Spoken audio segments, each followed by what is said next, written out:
heavily pregnant taxi driver offers a homeless and injured stranger a free ride to the hospital on a rainy night. The next morning, she wakes up to a parade of SUVs outside her house. Suited men knock on her door with a truth that alters her life forever. After 2 years behind the wheel, Cleo had seen every kind of passenger a taxi could carry. The 3 a.m. party crowds stumbling over their feet, families racing to catch flights, and guilty-looking businessmen who reeked of cocktails and bad decisions. She'd heard every story, dried more than a few tears, and learned to read people before they even opened her cab door. The yellow cab's headlights cut through the November fog as Cleo guided her taxi down the empty streets of downtown that night. Her back ached and the baby seemed determined to practice gymnastics against her ribs. At 8 months pregnant, her night shift was getting harder. But bills don't pay themselves, right? "Just a few more hours, my love," she whispered, rubbing her swollen belly. "Then we can go home to Chester." The baby kicked in response, making her smile despite everything. Chester, her orange tabby, was probably sprawled across her pillow at home, shedding orange fur everywhere. These days, that cat was the closest thing Cleo had as a family. The mention of home brought unwanted memories flooding back. 5 months ago, she'd bounded up those same stairs to their apartment, her heart racing with excitement. She'd planned everything perfectly. The candle-lit dinner, her husband Mark's favorite lasagna, the little pair of baby shoes she'd wrapped in silver paper. "We're having a baby, honey," she'd said, sliding the package across the table. Mark had stared at the shoes, his face draining of color. The silence stretched until Cleo couldn't bear it. "Say something. I can't do this, Cleo." "What do you mean you can't?" "Jessica's pregnant, too, with my child. 3 months along." The candles had burned low as Cleo's world collapsed. Jessica, his secretary, the woman he'd sworn was just a friend. "How long were you cheating on me?" "Does it matter?" It hadn't, really. Within a week, Mark was gone. Within 2, he'd cleaned out their joint account. Now, at 32, Cleo worked double shifts, trying to save enough for when the baby arrived. "Your father might have forgotten about us," she whispered to her bump, forcing back tears as she snapped back to the moment. "But we're gonna make it. You'll see." But that night, just 3 weeks before her due date, with her ankles swollen and her maternity uniform straining against her belly, Cleo encountered something different. The clock read 11:43 p.m. when she spotted him, a lone figure stumbling along the highway's shoulder. Through the haze of street lamps and drizzling rain, he emerged like a ghost from the shadows of 42nd Street. Even from a distance, something about him made her pulse quicken. His clothes hung in dirty tatters, and his dark hair plastered his face in wet ropes. He cradled one arm against his chest, dragging his right leg as he stumbled along the empty sidewalk. Cleo's hand instinctively moved to her rounded belly as she watched the man through the windshield. She should have been home an hour ago, curled up with Chester, who always purred against her stomach as if serenading the baby. But something about this man's desperation, the way he swayed with each step as if fighting to stay upright, made her grip her steering wheel tighter instead of driving away.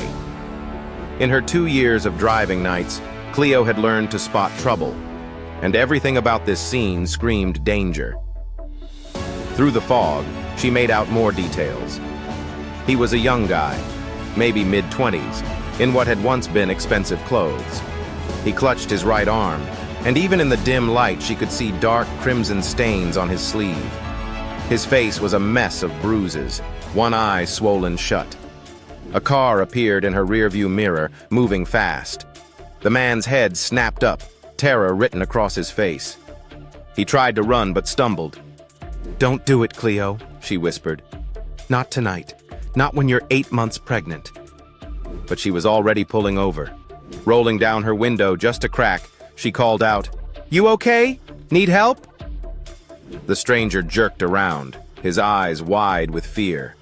Sweat fused in dark crimson trickled from a cut above his eyebrow. "I just need to get somewhere safe." The approaching car's engine roared louder. "Get in!" Cleo unlocked the doors. "I'll take you to the hospital." The guy climbed in and collapsed into the back seat as Cleo hit the gas. The pursuing car's headlights flooded her mirror.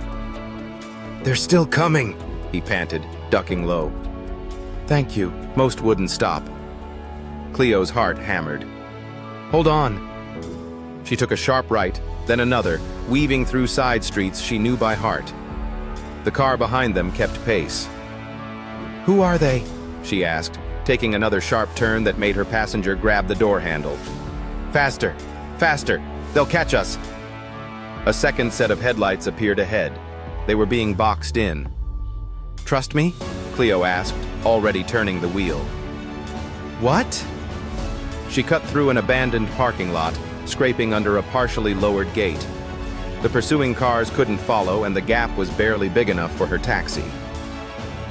2 years of dodging drunk passengers who don't want to pay, she explained, checking her mirror. No headlights. Never thought those skills would come in handy tonight. The baby kicked hard, making her wince. "You're pregnant," the stranger said, noticing her discomfort. "God, I'm so sorry. I've put you both in danger." Sometimes the biggest risk is doing nothing. She met his eyes in the mirror. "I'm Cleo." "Thank you, Cleo. Most people, they would have just ignored me." "Yeah, well, most people haven't learned how quickly life can change." After what felt like an eternity, they finally arrived at the hospital. Before stepping out, the man grabbed her arm gently. "Why did you stop?" His good eye studied her face. The world's not exactly kind to taxi drivers these days, especially not pregnant ones working alone at night. Cleo thought about it. "This morning, I watched a woman step over a homeless man having a seizure. Didn't even pause her phone call. I promised myself I wouldn't become that person. Someone so scared of the world that they forget their humanity." He nodded slowly.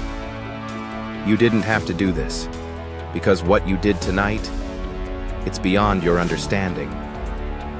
Cleo hesitated for a moment, her eyes meeting his. She gave a small, reassuring smile. With that, she turned and walked toward her waiting taxi. As she stepped inside, she glanced back one last time, whispering, "What did he mean?" The rest of the night was a blur. Cleo went home, had a simple dinner, and fed her cat. But her mind was a jumbled mess, replaying the events of the night as she drifted off to sleep. A loud rumble of engines jolted her awake from her sleep the next morning. Chester abandoned his spot on her pillow, his fur standing on end as if he were cornered by the neighbor's dog. "What is it, Chester?" Cleo fought her way out of bed and froze at the window. A motorcade of sleek black SUVs, at least a dozen, lined her modest street. Men in dark suits and earpieces moved with military precision, setting up a perimeter around her house. "Oh God, who are these men? Had I helped a criminal last night?" Cleo gasped. A knock interrupted her racing thoughts. Peering through the peephole, she saw 3 men.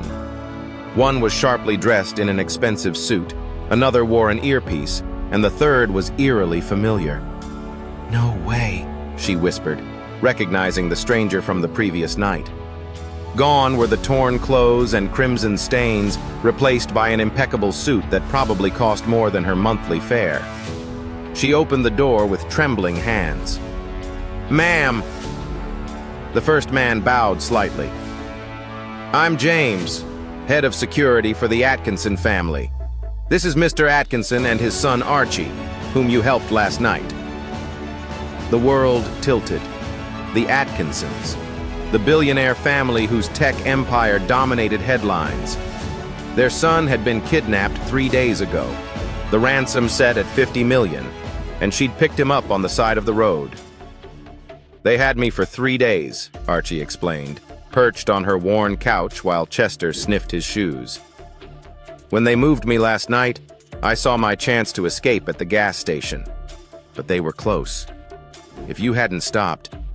"The men pursuing you," his father added, "were captured an hour after you dropped Archie at the hospital. Your quick thinking didn't just save my son, it helped us catch a dangerous kidnapping ring. Mr. Atkinson then held out an envelope. Inside was a check that made Cleo's legs go weak. "Sir, this is too much. I can't." "It's nothing compared to what you did," he smiled gently. "Consider it an investment in both your futures," he said, glancing at her belly. "No child should start life wondering how their mother will provide for them." Tears spilled down Cleo's cheeks as Chester jumped onto Archie's lap, purring loudly. "There's more," Archie added, leaning forward. "We want you to run our foundation's new community safety initiative. The world needs more people who aren't afraid to stop and help. People like you, Cleo. If you ever need anything, please call us," Mr. Atkinson said, handing a business card, his voice soft with sincerity and gratitude. "We're forever indebted to you."